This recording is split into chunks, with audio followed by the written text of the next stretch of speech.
তাহলে সোহিনী একটা উত্তর দিয়েছে। বস যাই হোক। আচ্ছা, পরের প্রশ্ন হচ্ছে আমাদের এই প্লাস্টিকটাকে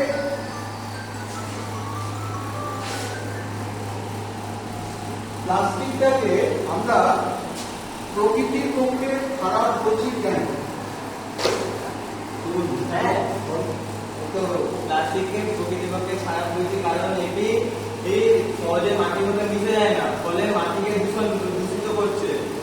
আর তারপর জলের মধ্যে যেটা মেশে, ফলে জল তো উদ্ভিদদেরও খুব অসুবিধা হয়, মাছদের অক্সিজেন নিতে অসুবিধা হয়, আকাশের পাখিগুলো এরপরে ক্ষতিগ্রস্ত হচ্ছে। ওরা প্লাস্টিকগুলো যেগুলো জলে ভেসে আসছে সেগুলোকে মাছগুলো খেয়ে নিচ্ছে, ফলে ওদের দেহের মধ্যেও প্লাস্টিক মারা যাচ্ছে।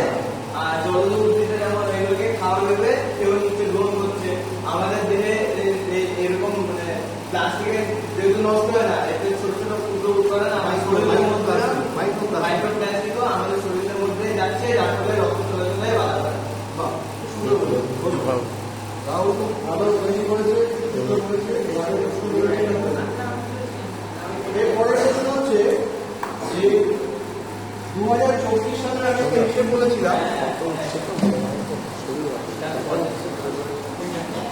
2024 সালে একটা হিসেব বলেছিলাম যে আমাদের কত মিলিয়ন মেট্রিক টন প্লাস্টিক তারা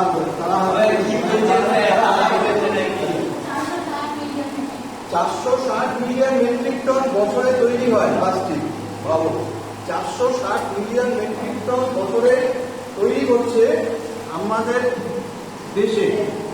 তারা এটা বলেছে, খুব সুন্দর একটা আনসার দিয়েছে। তারা রিতম কি করছিস?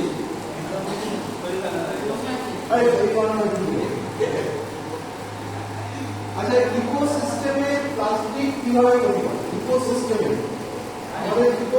মানে বাস্তুতন্ত্রে প্লাস্টিক কিভাবে তৈরি করে?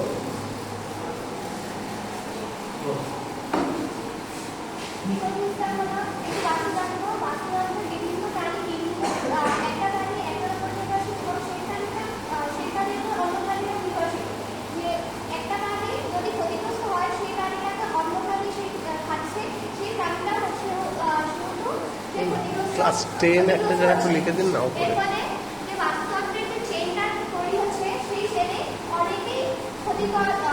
ক্ষতিগ্রস্ত হচ্ছে।